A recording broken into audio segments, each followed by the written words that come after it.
Bismillahirrahmanirrahim. Alhamdulillahi rabbil alamin, wassalatu wassalamu ala rasulina wa nabiyina Muhammedin wa ala alihi wa sahbihi ajma'in. Svaka hvala i pohvala pripada i uzvišenom Allahu, gospodaru svih svjetova. Neka je salat i selam na posljednjeg Božijeg poslanika Muhammeda alejhi selama, na njegovu časnu porodicu Ehli Bejt i sve njegove ashabe. Uvaženi mami, poštovani kolege, poštovana braćo i sestre, salamu alejkum wa rahmetullahi wa barakatuh. Meni je zaista drago i zadovoljstvo da sam danas ovdje sa vama. Vjerujte da se osjećam kao da smo negdje u Bosni, u Krajini, u Srednjoj Bosni, svejedno, ili u mom Tešnju. Tako je lijepa atmosfera i evo, meni je drago da čujem kad se uči Mevlud, zaista nekako mi je srce ono veliko i puno. Zahvaljujem se onima koji su me pozvali ovdje da danas prisustvujem u ovom vašem velikom i tradicionalnom Mevludu. Prije nego što nešto kažem ili uputim vam neke poruke ili savjete, želio bih prvo da vam čestitam 3 stvari. Prvo je, kao što znate, prije 10 dana, odnosno 11. je dan nove hidžretske godine. Želim vama i vašim porodicama da bude hajr, da ova godina, uvijek mi očekujemo da godina koja dolazi bude bolja od one koja je prošla. Ja molim Allaha dželešanu da nam ova nova hidžretska godina bude bolja od one koja je prošla. To je jedno. Drugo, želim da vam čestitam dan naše državnosti. Kao što znate, danas je 25. novembar, dan državnosti naše države Bosne i Hercegovine i to je nama dika i čast da to obilježavamo, da to pamtimo, jer je nama koji živimo na Balkanu, svima vama, zapravo Bošnjacima, ma gdje bili, čuvati državu jeste farz. Jer bez te države mi ne možemo onda ni druge stvari raditi, ne možemo ni praviti džamije, ni badeti, ni klanjati. A onda su naša ulema je rekla, ako je neki uvjet da se jedan farz obavi, onda taj uvjet je preči da se ispuni, a u ovom slučaju to je naša država. Moramo imati, čuvati kako bi mogli evo ovakvu rahatluku da svoju vjeru izražavamo i ispoljavamo. I treće je ovo što sam čuo sada od vašeg imama Duran Efendija, a to je da, evo, vi sad imate u ovom džematu, koliko se razumiju, 2 centra. Imate ovo ovdje, imate ovaj novi, mi smo to posjetili jutros. Ja vam želim, dakle, čestitati na tome, zamoliti Allaha dželešanu da vam to ukabuli. I ako Bog da, kad sljedeći put dođemo da se i tamo nađemo u novom centru, ja ne sumnjam da ćete vi to uraditi kako za sebe, tako i za svoju djecu. Jer svaki onaj dinar koji čovjek uloži u hajr, u nešto dobro, to se čovjeku vraća 10-struko ili pak više na ovome svijetu, na budućem svijetu. A koristi koju insan ima od davanja, kad nešto daje, ta korist je velika, ne samo na ovome svijetu, dakle na onome svijetu. Čak imamo koristi u kaburu od toga. Na ovom pade mi zato jedna slučaj, odnosno jedna predaja. Vi ste čuli za Selmana Farisija, to je poznati veliki ashab Muhameda alejhi selama. Naime, on kad je razbolio se, dakle on je živio poslije još Muhameda alejhi selama, kad se je razbolio, onda mu je nešto naumpalo. A naumpalo mu je hadis Muhameda sallallahu alejhi ve selleme, odnosno riječi Muhameda sallallahu alejhi ve selleme. On mu je naime ovako rekao otprilike: Selmane, kad se razbolio, otiđi na najbliže mezarje, otiđi u najbliži kaburistan i nazovi selam. Ako ti neko odgovori, čuješ glas da ti je neko rekao alejkum selam, ti znaj da ti je došlo vrijeme smrti i brzo ćeš umriti. I Selmanu Farisiju je to naumpalo, pa je on onda zamolio svog jednog baba, pošto je bio već bolestan, da ga odvede u to mezarje, najbliže koje je imao tu. Assalamu alejkum. I odjedanput čuje on glas alejkum selam. I on je znao šta je sad. Otišao je do toga kabura iz kojega je on čuo glas alejkum selam, čučnuo je i onda ovako rekao: ja sam Selman Farisi. Ja sam poznati ashab Muhameda sallallahu alejhi ve selleme. I sad ja znam da mi je smrt blizu. Ti koji si mi odgovorio, tebe pitam kako je umrijeti. I on je onda čuo glas iz kabura. Taj koji mu je odgovorio: Selmane, teško je umrijeti. Kaže taj glas: ja sam umro ima davno, ali ja još uvijek osjećam bol od tog umiranja, od te smrti. Dakle, nije lako umriti. A onda ga Selman Farisi pita, a da mi reci, jesi li sad spoznao šta koristi čovjeku kad umire? Koja djela, koja dobra mu koristi kad napušta ovaj svijet, odnosno kad se duša rastaje sa tijelom?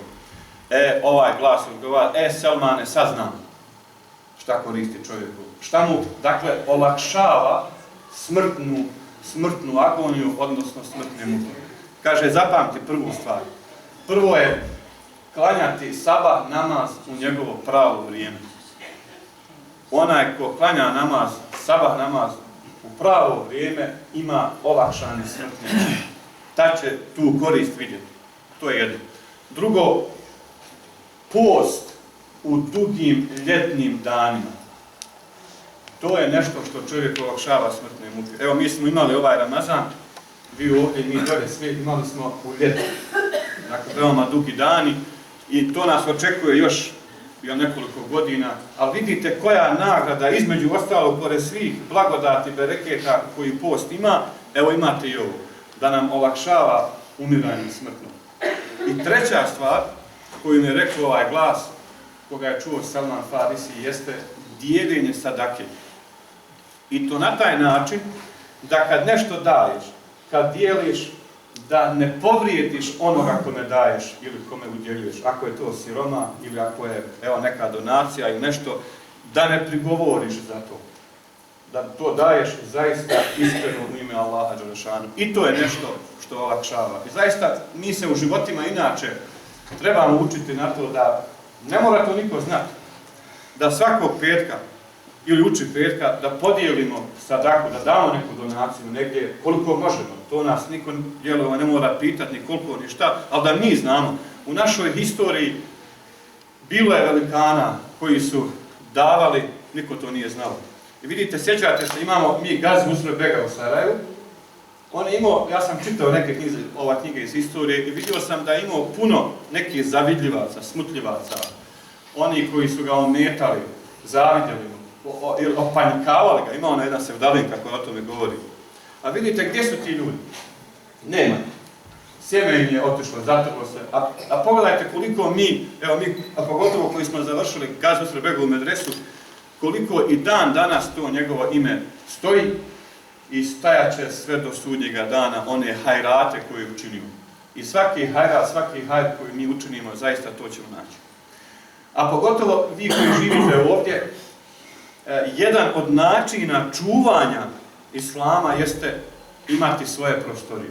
To mi naumpade s toga što Allah dželešanu nas muslimane u Kur'anu Kerimu, nas vjernike poziva da čuvamo sebe i svoje porodice. Ja eyyuhellezina amenu qu anfusakum wa ahlikum nara. Čuvajte sebe i svoje porodice od vatre. Mi svoju djecu, svoje unuke upravo čuvamo ako obezbijedimo im velike prostorije, dakle i razne, ne samo da klanjaju, nego da imaju i tamo sportske aktivnosti, to je veoma važno. Jedna od riječi koju mi često koristimo ili vi koriste i mi dolje u Bosni, sad su te razlike sve manje, kako sebe očuvati kao vjernika, kako sebe očuvati kao muslimana u ovom svijetu u kojem mi živimo, sa svim ovim izazovima koji nas okružuju. Ja ću, pokušati odgovoriti na to pitanje, jer prema Kur'anu Kerimu imamo više načina, ali ja ću spomenuti danas dva načina kako možemo očuvati sebe kao muslimani i ono što mi jesmo kao naše vrijednosti. Na prvom mjestu to je iman, to je naše vjerovanje, ono što mi vjerujemo. Ono vjerovanje koje smo naučili pred hodžama u Mektebu, to je naše vjerovanje. Veoma je važno da danas govorimo o našem vjerovanju ponovo, zato što ima ljudi koji nas zbunjuju i ima danas se u svijetu pojavljuju raznorazni neki pokreti, novi, religijski, tako neko. Ja bi bilo vjernik, a da ne idem u crkvu, da ne idem u džamiju, da nemam islamske zajednice. Dakle, imamo neki novi pokreta, neki novi pojava. A ono u što mi muslimani vjerujemo, to vjerovanje je objavljeno.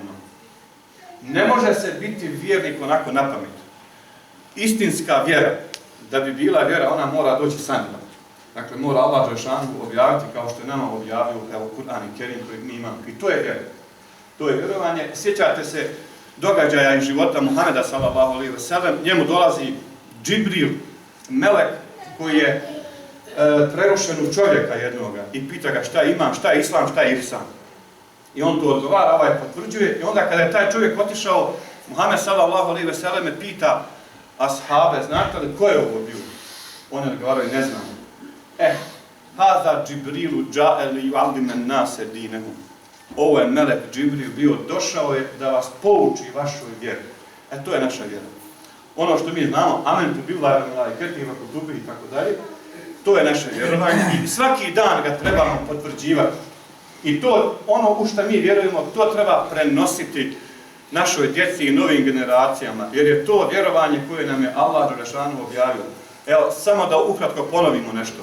Mi vjerujemo, dakle, da Bog Đelešanu ima svoje sifate, vjerujemo da će vjernici na sudnjem danu vidjeti Allaha Đelešanu, vjerujemo u kabursku patnju, da ćemo, dakle, u kaboru, kad se spustimo, kad nas puste, da ćemo imati sualdžije, vjerujemo u sirat čupriju, vjerujemo u vaganje dijela, vjerujemo sve ono o čemu nam govori Kur'an i Kerim o onome svijetu. To je naše vjerovanje i to naše vjerovanje, evo, došlo je do nas, pazite, od Božijeg poslanika Muhameda sallallahu alejhi ve sellem, evo, došlo je i do nas Bošnjaka u Bosnu, ili ovdje gdje mi živimo. Ko nam je to donio i kako je to do nas došlo? Zahvaljujući našim imamima, našim vođama koji su nas učili, koji su to vjerovanje prenosili i strpljivo nas podučavali. Zato ja kažem, mi imamo tu takozvanu silu vjerovanja, koja ide od pegambera, pa Ebu Hanife, imama, pa imamo Hasana Kafiju Pruščaka, prvog našeg alima u Bosni i Hercegovini, koji je pisao na arapskom jeziku i prvi napisao Il Mihal, tada u šta muslimani vjeruju. To je naša sila, to je, dakle, onaj lanac kako se mi vezujemo do našeg pegambera sallallahu alejhi ve sellem. Kad spomenjem Ebu Hanifu, želim vam jedan događaj ispričati iz njegovog života, pošto smo mi, kao što znate, sljedbenici hanefijskog mezheba, to jeste mezheba imama Ebu Hanife, koji je imam Azam, najveći imam. Naime, dok je još imam Ebu Hanife bio mladić, bio jedne prilike u džamiju su bili neki muderisi, hođe, svijet je se sakupio i dođe jedan nevjernik. Tada popne se na minberu, kaže muslimani, ja imam neka pitanja za vas, evo, za vaše profesore. Koja su to pitanja? Imam, evo, 4 pitanja. Šta je bilo prije Boga? Gdje je Bog, odnosno, gdje je Bog sada? Kuda je Bog uzvišeni pokrenut i šta Bog sad radi? I onda kad je postavio ta pitanja, ova ulema, dakle profesori koji su bili muderisi, oni se zgledaše kako ćemo mu odgovoriti. A tada je Ebu Hanife, kažem, bio veoma mlad. I on je zamolio svog hođu, mogu li ja da odgovorim ovom čovjeku? Onda hođa kaže, pa hajde, Ebu Hanife. I onda im reče, doneste mi jednu posudu mlijeka i doneste mi jednu svijeću, pa ćemo odgovoriti. I on mu donesaše i onda kaže Ebu Hanife, hajde sad ponovi pitanja koja se postavio. Šta je bilo prije Boga? Kaže njemu imam Ebu Hanife, hajde ti meni broj od 10 pa nazad. 10, 9, 8, 7 i tako broj došao do jedinice. Šta ide sada? Pa ide 0, nema više brojeva. Tako vidiš isto, nema ništa prije Boga Đelešanu. Dakle, Bog Đelešanu je jedan jedini. Oduvijek i zauvijek. Dobro kaže. Šta je bilo drugo? Gdje je sad Bog Đelešanu? A onda Ebu Hanife njemu kaže, evo vidiš, šta je ovo ovdje u ovoj posudi? Kaj mlijeko? Ima li tu vode? Ima. Ima li tu sire? Ima. Ima li kajmak? Ima. Sad ti meni reci, kaže njemu Ebu Hanife, gdje je šta tu? Ne možeš tu, ne može se tu. Tako isto mi ne možemo nikad kazati gdje je uzvišeni Bog Đelešanu. Šta dalje? Kud je Bog sad okrenut? A onda Ebu Hanife zapali svijeću. I onda ga pita, hajde ti meni sad reci, kud je ova svjetlost od svijeće okrenuta? Kaže, pa nema svjetlost strana. Dakle, a mi muslimani vjerujemo da je Allah Đelešanu nur, da je on nurun ala nur, svjetlo, svjetlost nad svjetlima. I šta ti je četvrto, šta Bog sad radi? a njemu Ebu Hanife kaže, haj ti siđi dolje sa minbere, a da se ja popnem pa ću ti ja odgovoriti. Dobro, kaže, hajde. I ovaj dole silazi, ovaj se penje, i Ebu Hanife kaže, sad dragi Bog Đelešanu, on ponižava nevjernika kao što si ti, a mene kao vjernika je uzdao. Pazite, tada je imam Ebu Hanife bio veoma mlad, oštro. Dakle, ovo govori o njegovoj oštroumnosti. A to nama danas govori kako mi trebamo biti čvrsti u svome vjerovanju i znati ono što vjerujemo i objasniti. Jer, kako je rekao Hazreti Ali, kada bi se spustile perde, kada bi se skinuli zastori sa nevidljivog svijeta, moj bi iman bio isti. Moje bi vjerovanje bilo isto. Dakle, mi tako vjerujemo u onaj svijet, u sve ono što nas čeka, kao da gledamo svojim očima. I kad bi se to sad pokazalo nama, naše vjerovanje treba da bude isto, da mi to tako prihvatamo i tako vjerujemo. A imate jedan drugi slučaj koji se desio u Turskoj.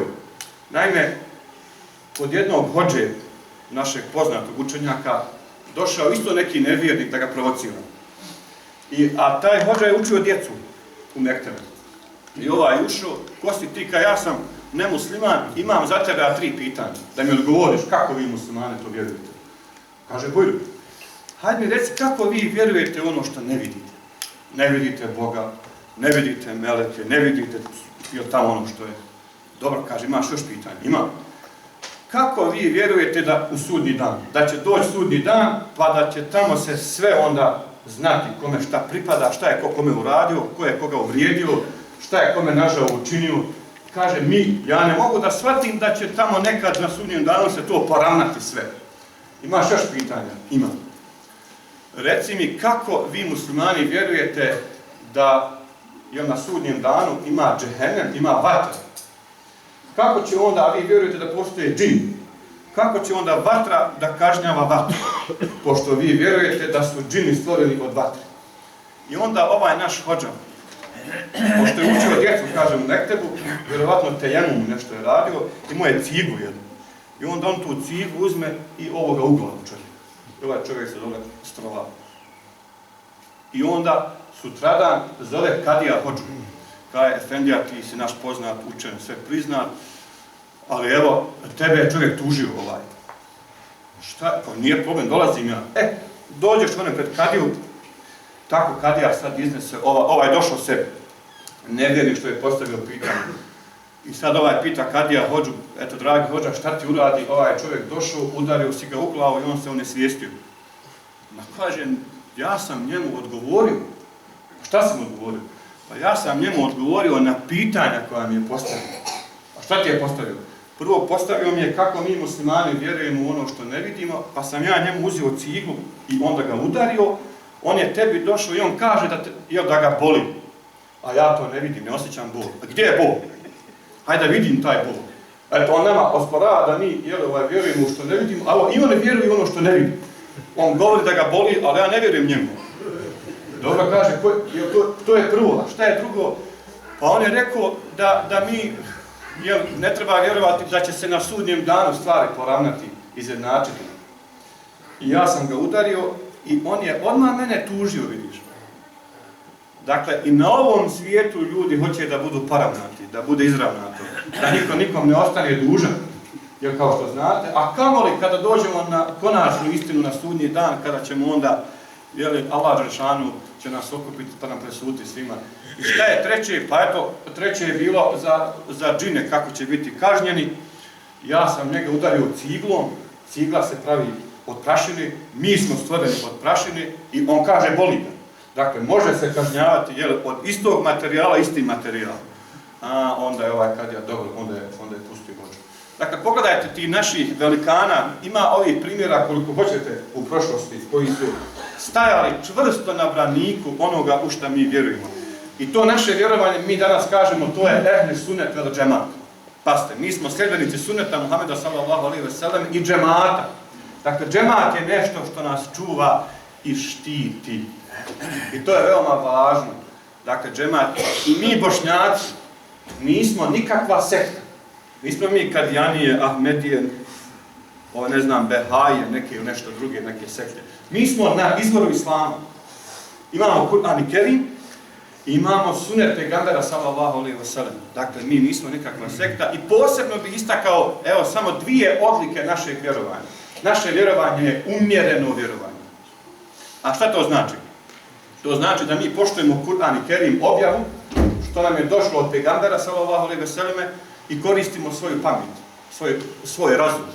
Dakle, imamo dva svjetla na ovome svijetu. Imamo svoj razum, pamet svoju, imamo Kur'an i Kerim i sunet Božjeg poslanika sallallahu alejhi ve sellem. To su, kako kaže čuveni imam Ebu Hamid al-Gazali, dva svjetla nad svjetlima. Ako zanemarimo jedno, ako ne koristimo plavo pamet, a samo gledamo u Kur'an i Kerim i u hadise, nećemo postići ravnotežu koja se traži u islamu. Ili pak, ako ne znamo šta piše u Kur'anu, ako ne znamo kako je živio naš pejgamber sallallahu alejhi ve sellem, a samo koristimo pamet i kažemo, jer ja to mogu sve pameću riješiti, isto nećemo postići. Zato je naše vjerovanje, ehli sunnetsko, vjerovanje umjerenosti, kad mi koristimo i pamet, i koristimo ono što nam je Allah dželešanu objavio i njegov poslanik sallallahu alejhi ve sellem objasnio. I druga odlika našeg vjerovanja je, dakle, nema tekfira, takozvano. Nema proglašavanja muslimana drugog nemuslimanom, odnosno nevjernikom. To je veoma važno. To su mnogi zaboravili danas i u prošlosti koji ne znaju svoje vjerovanje. Dakle, ne mogu ja kazati ni za koga od vas da je nevjernik ili da nije musliman dobar ako pije, ako psuje, ako nije to moje. To samo Allah dželešanu zna. I ovo se temelji na preko 30 hadisa Muhameda sallallahu alejhi ve sellem. Kogod se okreće prema kibli, kogod klanja, makar i griješio, mi ga smatramo bratom muslimanom.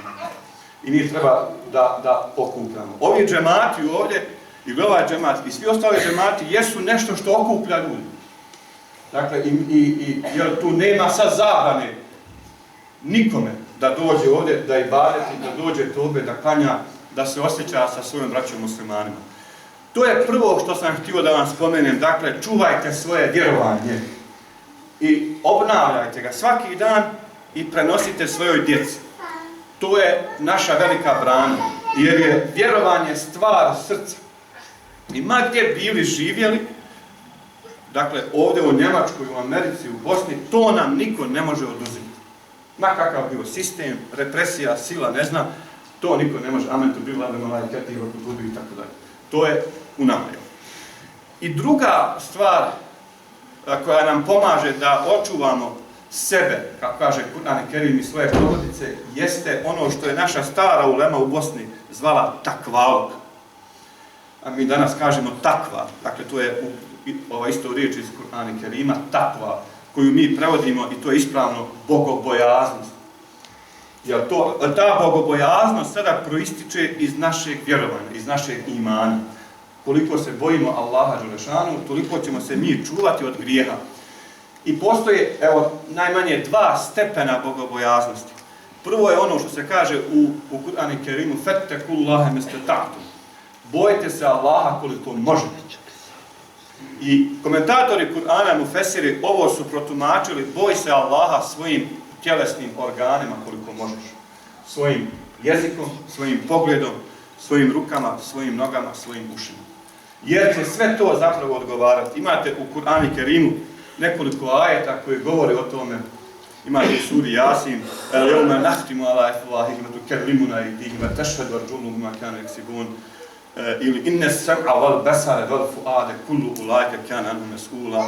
Čak na drugom mjestu imate šehida alehim sam'uhum wa absaruhum wa juluduhum, i koža, i vid, i sluh, sve će to odgovarati. Dakle, mi ćemo biti pitani za naše tjelesne organe i zato imate 7 džehennemskih vrata.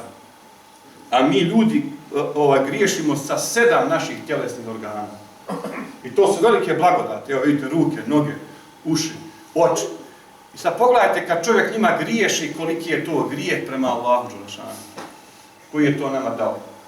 I zato se traži od nas da pazimo šta govorimo, da pazimo gdje gledamo, šta slušamo, gdje idemo, šta radimo i tako dalje. Jer je to, dakle, Allah dželešanu je naš gospodar nam dao to i moramo o tome voditi račun i sebe čuvati i svoje porodice od grijeha koji se čini upravo tim organima. Na drugom mjestu imamo fetakullah ja ulil albab la'allakum tuflihun. Bojite se Allaha vi koji pameti imate, da biste bili pomilovani, da bi vam se smilovalo. Ovo su komentatori Kur'ana protumačili da se bojimo uzvišenog Allaha svojim srcem. Ima grijeha koje mi činimo srcem svojim.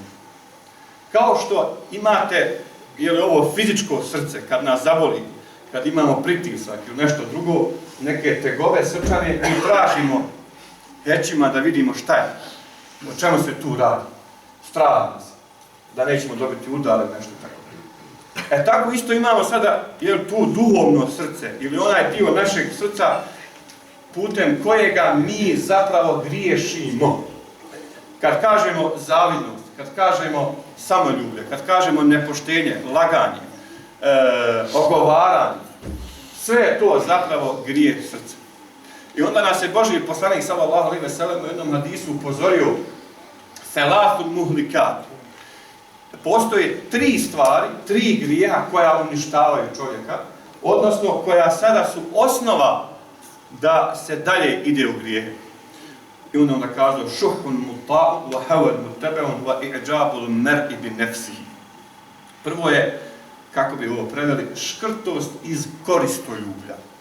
Dakle, čovjek je škrt, ne želi da da bilo gdje, bilo šta, i samo želi za sebe da on ima. Dakle, šta me briga kako moj komšija, kako moj džemat, samo ja hoću da ja imam. I onda kad imaš takvog čovjeka, ili kad to se uvuče u naše srce, onda je to teško, onda ide dalje se griješi. To je dakle broj 1. Broj 2 imamo وَهَوَنْ مُتَّبَعُنْ, strast koja se slijedi. Pazite, danas u Evropi, mi smo i u Americi, nemate ljudi koji će uzeti sada kip pa ga obožavati, sebi sklesati, kao prije. Nema toga više, otprilike. Možda negdje u Africi, dolje, južno imate još uvijek koji vjeruju neke kipove ili amulete, ali danas u modernom svijetu, kako mi zovemo, nemate da to ljudi obožavaju. Pa šta obožavaju? Evo, ovo što je Božji poslanik sallallahu alejhi ve sellem rekao, to je strast. Danas je strast najveće božanstvo na zapadu. To ne kažem ja, to su kazali mnogi učeni ljudi, i muslimani, i nemuslimani sa zapada, iz Njemačke, Francuske, Velike Britanije. Dakle, pare su najveće božanstvo modernog zapada. I te strasti koje čovjek slijedi, imate u Kur'anu Kerimu ajet koji o tome govori. Efere'ejte meni tehade ilahehu hawa. Tako je. Dakle, imamo ajet koji o tome govori i zaista mi vidimo da danas ljudi imaju, to su zapravo bogovi, to su božanstva. Dakle, strasti koje mi slijedimo. I na trećem mjestu imamo dakle, samoljublje, da čovjek sam sebe hvali i da sam sebe ističe. Naime, svako djelo u islamu kojeg mi činimo ima 2 osnovna uvjeta da bi bilo primljeno. Prvo, mora biti iskren nijet. Dakle, mora biti ihlas. Ako to nema, djelo nam nije kabul.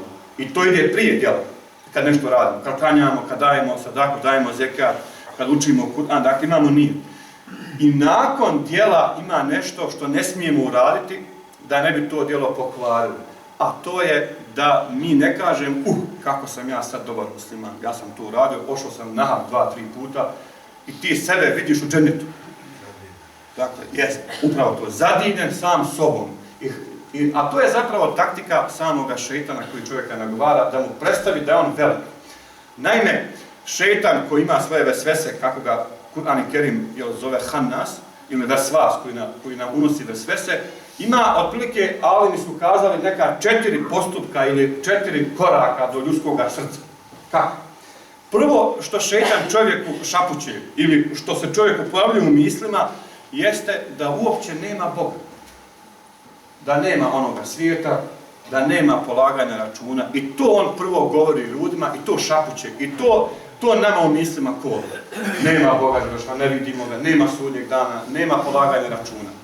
Kad čovjek musliman kaže ima Allah Đelešanu, kad izgovori šehadet, la ilaha illallah Muhammedu Rasulullah, drugi korak šejtanov jeste da čovjeku kaže, dobro, evo ti si musliman, rekao si la ilaha illallah, ali nemoj pratiti, nemoj postiti, nemoj davati zekat, ko će to? hoće ustati na sabah, hoće se abdestiti, hladno vrijeme. Dakle, hoće čovjeku šta? Da pokvari ibadet, da ti ne budeš kako treba musliman. Dakle, dosta je rekao si la ilaha illallah i sad ne moraš ti klanjati, ko će se naviknuti na to i tako dalje. Kad čovjek musliman kaže hoću da klanjam, hoću da postim, da ibadetim, onda šejtan ima treći korak. A to je da ubaci u ljudsko srce licemjerstvo. Da ono što ja činim, da ja činim radi nekoga drugog. Ako klanjam, da to klanjam radi da me ljudi vide, da me stranka neka vidi i tako dalje, da neku dobijem poziciju, neki položaj. To dakle hoće šejtan, šta? Da ti pokvari ono što si klanjao, radio i baditio, učinio neki hajrat, dao nešto i tako dalje. I četvrti korak jeste kad čovjek se ova tri zla sačuva od prokletog šejtana, onda četvrti korak jeste da šejtan ti došaptava u tvojim mislima, da tebi kaže kako si ti sad velik čovjek. Kako si ti, dakle, sada to si to uradio, da nisam ja to uradio, ne bi to niko, ne bi to bilo, sam sebe čovjek uzdiže. I onda šta? Time kvari zapravo sve ono što je uradio. Dakle, radi one ibadete koje je već uradio i mi se toga trebamo čuvati zapravo i biti svjesni. I evo na kraju da spomenem još jedan slučaj kad su jednog učenjaka pitali kako da se sačuvamo od grijeha. Onda je on kazao tom jednom čovjeku nemoj onda griješiti na Allahove dželešanu zemlju, ako misliš jel griješiti. Pa kaže, sva je Božja zemlja, nemam kud otići. Pa kaže on njemu, pa zar te nije stid onda da griješiš svom gospodaru, a njegova zemlja? Da nije njegove zemlje, ne bi tebe bilo. Onda mu kaže, nemoj, idi, ako hoćeš griješiti, idi griješiti tamo gdje te niko ne vidi. Pa kaže, nema, nigdje ja ti da me Allah dželešanu ne vidi. Pa nemoj onda griješiti kako te nije stid da griješiš. Onda kaže mu, nemoj onda jesti Allahu na faku ako hoćeš griješiti njemu. Pa kaže, nemam šta drugo jesti, sve je Božja na faka. Kaže, zar te nije stid, ti njegovu na faku jedeš i on te hrani, a ti njemu griješiš. I onda mu reče, kad ti dođe melek, smrti, Azrail, da ti uzme dušu, ti onda reci Azraile, haj malo sačekaj, ja sam sad razumio da ja malo radim dobra djela. Pa kaže, ja bi njemu rekao to, ali neće me on poslušati. Kaže, vidiš, nemoj imati dugu nadu, nemoj odgađati stvari. Pa eto, ja ću početi klanjati, ibadeti, kad ostarim, kad ovo. Ne, odmah počni činiti dobra djela. Odmah to radi. I onda mu kaže, još na kraju, kad te oni meleci zebanije koji čuvaju džehennem budu vukli u džehennemsku jamu, u džehennemsku vatru, ti zamoli da te ne bace dole, nego da te pošalju na ovaj svijet kako bi bio dobar. Pa kaže, ja bi to radio, ali neće me on opet poslušati. Kaže, eto vidiš, dakle, mi smo ili ti si bez Allaha dželešanu niko i ništa. Prema tome, prihvati se dobrih dijela, radi što više dobrih dijela, kako bi bilo, ako Bog da, spašen i na budućem svijetu. Evo ja molim Allaha dželešanu da nam ukabuli naš današnji ibadet i da u ovoj novoj godini, ako Bog da, ostvarimo i nove pobjede, nove uspjehe. Evo na kraju samo da kažem, evo, 2-3 rečenice o ovoj svojoj knjizi koju sam napisao. Dakle, ima 24 teksta.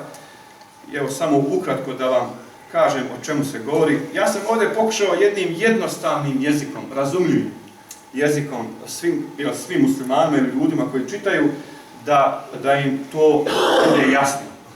Evo, ja sam ovdje pisao Islam kao vjera ravnoteže, ovo o čemu sam govorio, Islam pozivanju u dobro, pravda, nafaka, ustrajnost, put do dženneta, mjesec Kur'ana, o Ramazanu, o Muhammedu sallallahu alejhi ve selleme, islamski ahlak, stid kao ideal islama, skromnost u islamu, razmišljanje o porodici u islamu, dakle,